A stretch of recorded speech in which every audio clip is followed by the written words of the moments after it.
started. Thank you all for being here tonight for our agenda work session of September 14th, 2017. We will be attempting to set the agenda for the regular council meeting of September 28th, 2017. And we will call this meeting to order. And Janet, if we could have the roll call, please. Mayor Lambert. Here. Councilmember Stoll. Here. Councilmember Cagle. Here. Councilmember Pelton. Here. Councilmember Williams. City Manager Miller. Here. City Attorney Leach. Here. The first item of business, potentially, would be an unnumbered ordinance regarding the rezoning of property located at 4209 Ringgold Road from R1 Residential to C2 General Commercial. Mayor and council, we had this before the planning commission on Monday night. It was unanimously approved. To give you a little background on this property and location, it's 4209 Ringgold Road, which sits directly across from the Fire and Police Service Center. The property is currently zoned C2. However, on the north corner of the property in the rear of the house, there is a 50-foot section that runs the length of the property that's still zoned R1. That was from the original zoning when the city went back. It's something that we've seen time and time again over the last 12 months. The city did the mass rezoning back in the 80s.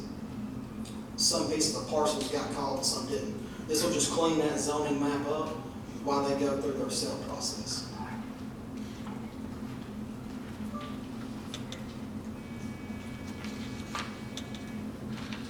Are there any questions about this? Okay, thanks, sir. Thank you. Item B, an unnumbered ordinance to amend a previous ordinance on East Ridge air pollution control regulations. And we have Mr. Bob Colby here with us to tell us a little bit about this. Thank you, sir, for being with us tonight. Thank you, Mayor Lambert, council members. I'm Bob Colby. I'm the director of the Chattanooga-Hamilton County Air Pollution Control Bureau. Thank you for having me here this evening. And as you may have seen from the length of the proposed ordinance amendment, we try not to come here very often to do this. When we do come, we try to bundle these things all together, and so we won't burden the small municipalities throughout Hamilton County. We have had some requirements imposed upon us by the U.S. EPA in the state of Tennessee that are included in this package. And we've done some housekeeping revisions to the regulations and have some fee increases. It's been over 10 years since we've had fee increases to our program here in Hamilton County, and the Air Pollution Control Board felt it was time to have some increases in that area. The Air Pollution Control Board held a public hearing after a more than 30-day public comment period, as is required by federal law and state law, and has recommended to the legislative bodies throughout Hamilton County that these amendments be adopted.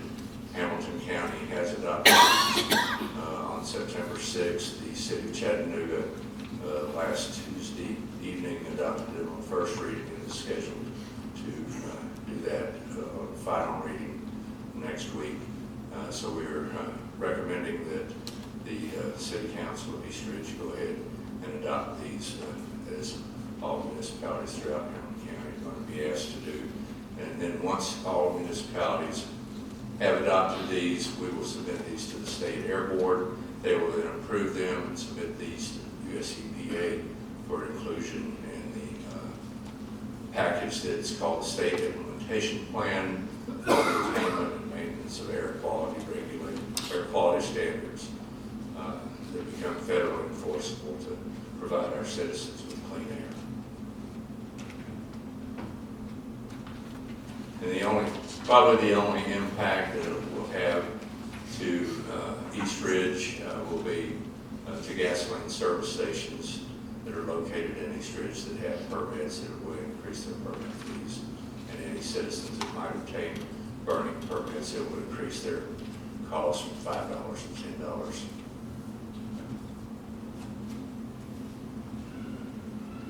Okay, council, do you have any questions or comments?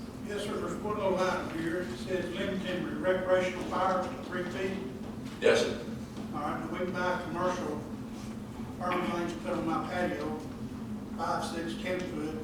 Are we gonna have to get a permit to use that? Well, I don't know, I've never seen any more than 3 feet in diameter. If you can come and grab and find one, I'd like to have one. Okay. I have one that's 36 inches in diameter, and that was the largest I could find. Like I've seen one, and it might have been homemade. Okay, well, we've had problems with people who go out and cut a tree down and they build a large fire and they say I'm having a recreational fire and put a hot dog over it. I'll tell you about it. And we're just going by forestry standards that limit fires to those sizes.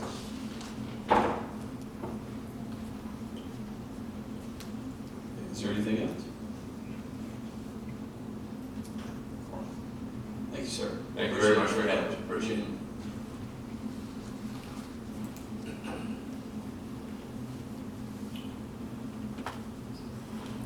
Okay, the next item would be item C, the grant consent agenda, 2 unnumbered resolutions regarding the TDEC recycling rebate and the other, a USTA tennis court grant.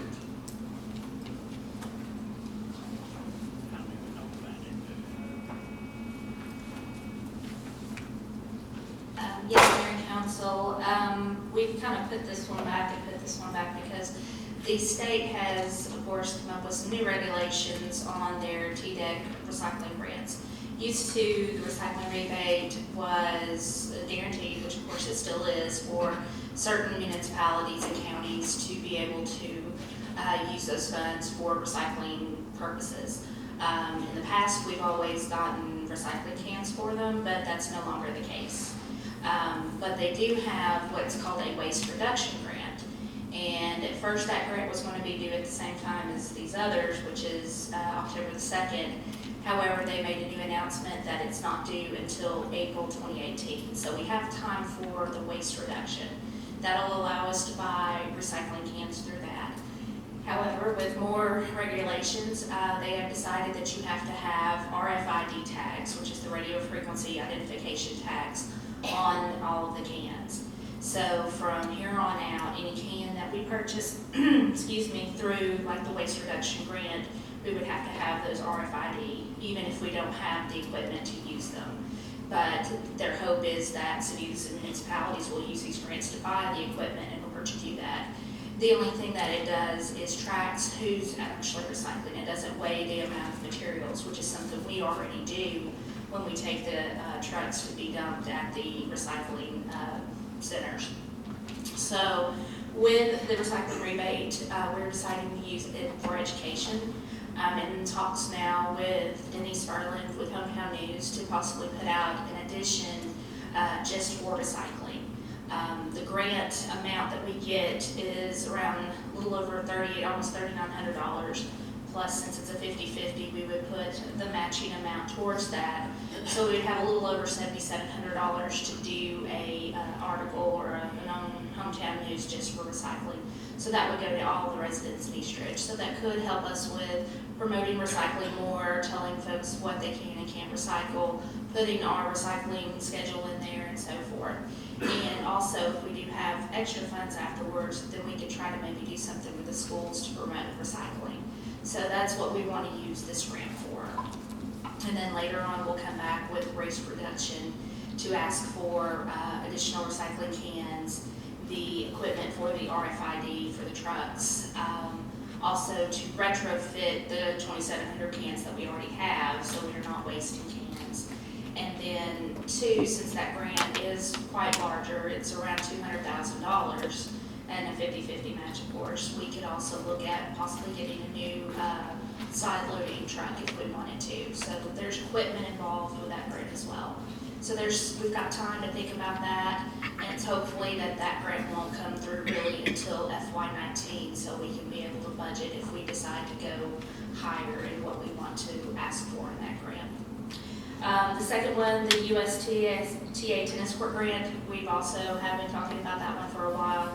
And the reason why is we were been waiting for the deed for the property to the high school to make sure that that is in our name before we apply for the grant. So I think that I've been talking to Attorney Litchford, and that has been turned in. We're just waiting for the signature copy, so we want to have a final.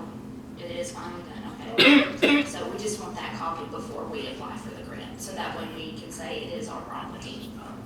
And that grant is for up from between $4,000 to $25,000. Then that will go to resurfacing and doing some things at the tennis courts over at the high school. If we get that 25 and we have 25 in the budget, we could actually do the courts and then do the fencing around it, new fencing around it, make that facility look top notch. Because right now, the 25,000 we have is only for resurfacing.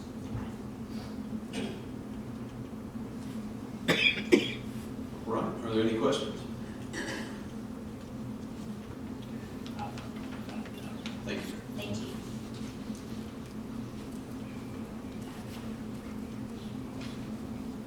Okay, the next item, item D, discussion of acquisition of rear loader sanitation truck versus automated arm loader truck. Bill, you want to come up? In case you have questions to ask me. This was brought up at meeting, couple meetings ago in regard to looking at the one-arm trucks that we have going back to the rear end loader. We did some research on this, and we've got, Melda did, and we've got the following information for you. Is a memorandum. If we go back to a rear loader truck, we would need 2 additional employees. That would be the cost, total cost of $98,000 for 2 of them. That includes the salary plus the fringe benefits. We also look back at the cost we had for arms, repair costs we've had on arms, and then said here repair costs for arms on the automated trucks since January 2010.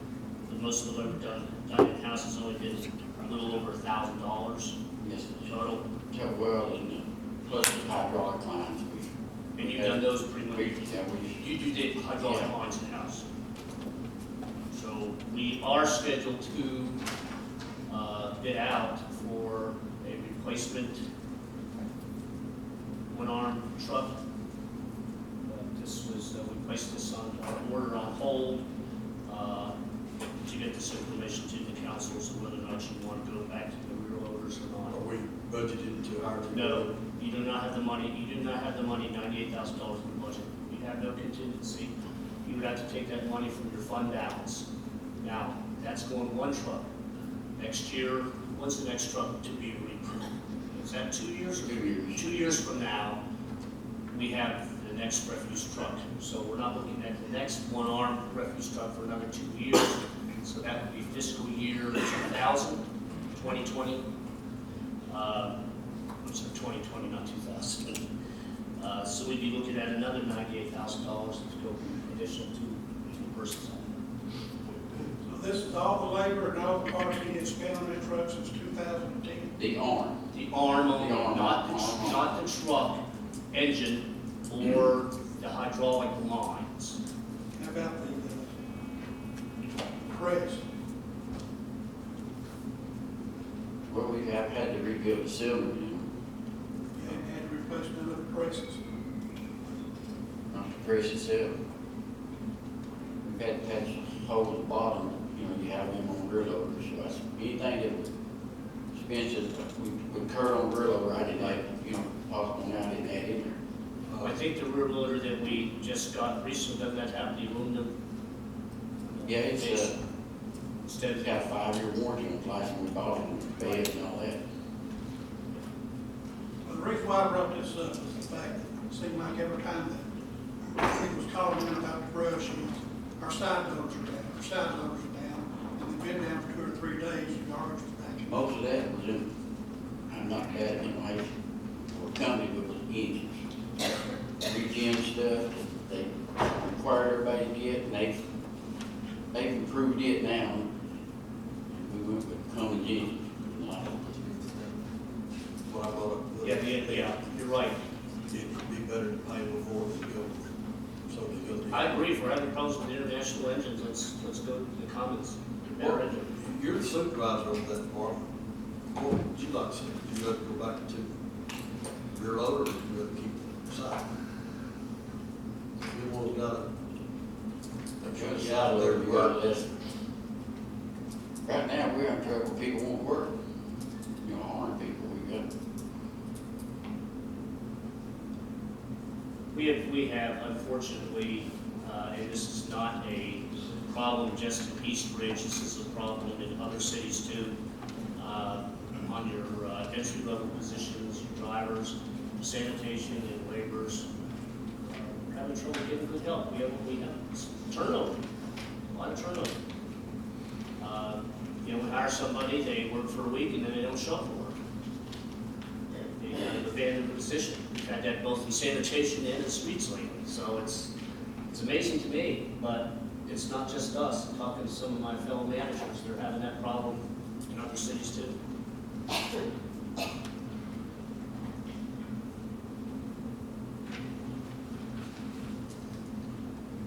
All right. Are there any comments, questions? So if we're good with the council, I'd like to go ahead and go out to bid for our one-arm loader.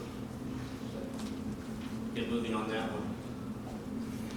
We're gonna try to go with, We specs put a out. Cummins engine in it. I want to see a Cummins engine in it, yes. that's what the specs I've got up. I know, you're right.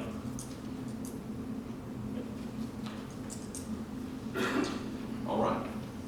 Thank you, sir. Thanks, Mel. And the final item of the work session agenda is item E, an update on public library laws. Okay, I'm going to give you a brief outline of my weekly report last week, and I went before the library board on Tuesday night to give them an update. I'm just going to go through some of the highlights. First off, the library board has the authority to direct all the affairs of the library, including the authority to appoint a library administrator. That has been existing law. Have we been following it? No. Have I known about it? No, until the July 1st legislative update came out and basically said there were a couple of changes in that. So the library board has authority to direct all affairs of the library. The library administrator directs all the internal affairs of the library, and one of the amendments that were made this year includes the hiring and directing of assistants and all employees that may be necessary. So in essence, you have a library board that will be appointed by the governing body, which is the city council. The library board would appoint a city library administrator or city director, and that person shall have the authority to direct and hire their subordinates. The library board may have 7, 9, or 11 members. That's going to be up to this governing body up here. Right now we have 5, so we have an opening for 2. It says shall have 7, 9, or 11 members. So you need to appoint 2. Just bringing that up now, so maybe the next meeting or the next real meeting of the city council where you're going to have a full council. It's the second meeting in October. If I can, I would like to go ahead and ask that item be placed on the agenda for that meeting. October 26th? Right. Okay. And Thank you. if we have anyone interested in the library board, I know we've had one person who, I think, sent an email to the council and expressed an interest in being on that board. I think if council decides that 7 spots, we have obviously the option of 7, 9, or 11. If we go with 7, that would obviously leave us with 1 more to fill. So if anyone is interested in that, if you'll please let us know after the meeting, we will be more than happy to consider that.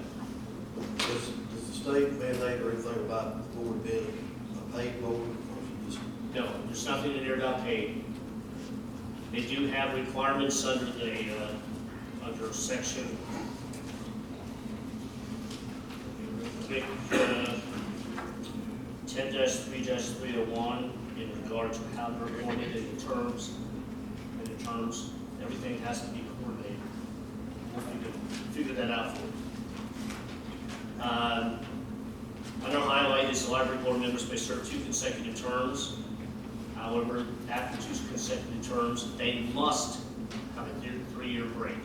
That is one of the amendments made to the law. I don't know where this came from. It just kind of went through. Our lobbyists really never tagged this, and none of our managers have looked over this thing. So, another one is the board may appoint a library administrator, clarifies by specifying, as I mentioned, the administrator has authority to hire and direct staff. Goes on to further say, all monies collected by the library, which are fines and fees, are under the control of the library board. We really don't have a problem with that because the library fees and fines basically only make up a small portion of the library board's budget, which totals about $205,000.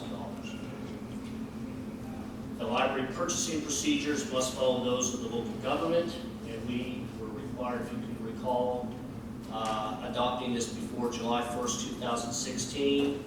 Our internal control manual, which gets involved with our purchasing procedures, so they will follow that.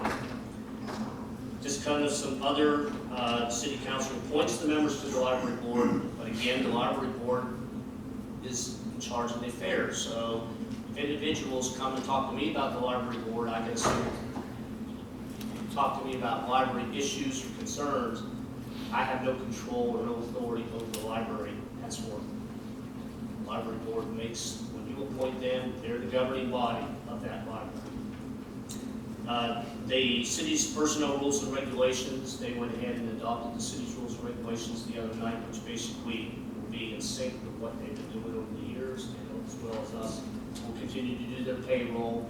We'll continue to assist them whenever we can. And the other thing is, even though it says all monies collected by the library under control of the library, city council, you are the governing body that actually will adopt their departmental budget appropriation. It's up to the library board where they want to shift those dollars within their budget, but the council will approve the total budget, and it's up to them to take those decisions on. You want to put more in the books, they want to put more in personnel, or what. So those are the changes. The biggest one is the fact that it's coming under city council and city manager, going to the library board, and then look at appointments. How about the raises then? Would it be? Their budget would be developed by the library board and the library administrator, and then they would submit the budget to myself, and I would pass it on to the council. You would look at the total figure. I mean, how they divvy that up, and so forth, is up to them. But I mean, so what I'm saying, I'm trying to say is, we do our budget, we give the employees 2% raise, something like that. Is that automatically given to the library? Nope. Personnel? That's up to the library board. Okay. And that's a decision of the library board.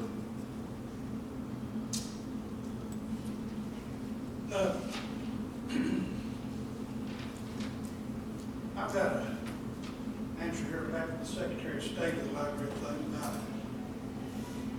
We budget money. So we budget 100,000, we spend 80,000, we get 20,000 left.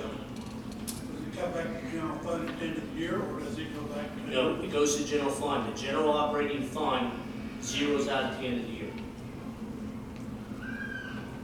We go in the fund balance. The answer I got was, any money goes back to the library. Well, I guess I would have to get a clarification from our legal consultant from MTS on that one. If I could copy that, Councilman Flip. Yeah, I've been writing one night. Anyway, then it says, the board reports back to us. Right, okay. That word may is administrator, I mean, that's kind of misleading. I don't know why it came up with the administrator versus director or manager, but it's, I guess the administrator basically says that that person has authority over the library affairs, internal affairs. So that's not the library. Yes, Oh, it is, okay. I thought it was somebody on the board. no, that would be the librarian as we call it. Okay, is there special qualifications for that person? That's up to the library board. That's the decision of the library board now, not mine. And this, about the May thing, for them, the answer I got here was the intent of the statute is to say that the board controls choosing who will be the administrator. Not that having an administrator is optional. As a practical matter, it would be almost impossible to operate without it. So, Whatever you call that head, you call him the library administrator, librarian, head librarian, director of library services. Here they just refer to that as the library administrator. That affects all cities in the state of Tennessee except for the 4 big ones. 4 big ones, they don't have to adhere to these Tennessee statutes. this thing also states that we have the right to, say a smaller city wants to come in and join with us, that they could, then they have the right to appoint to the thing. Right.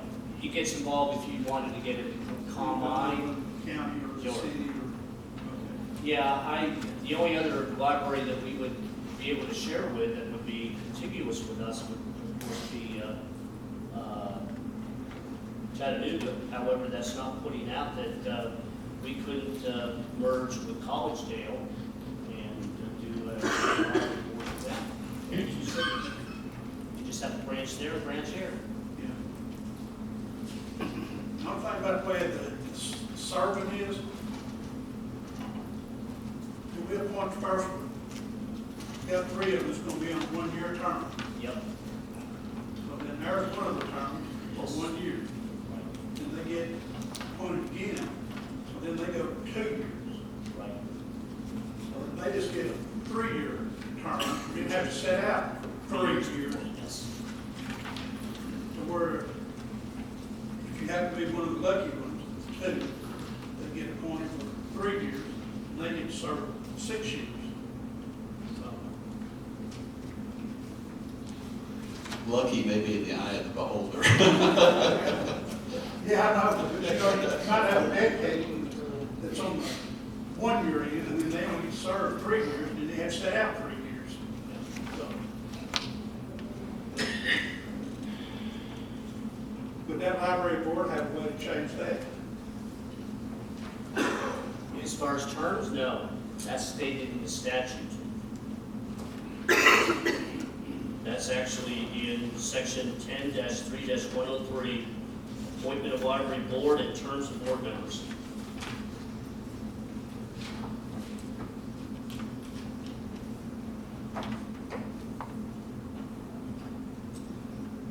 All right. Are there any other questions or comments?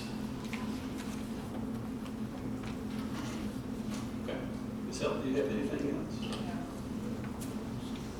Mr. Sewell, do you have anything for us? Mr. Sewell? No. You good? Okay. Mr. Gay? No, sir, I've asked back. Okay. All right, well, we will adjourn this agenda work session and take about a 5-minute break, and we will come back and start our regular council meeting.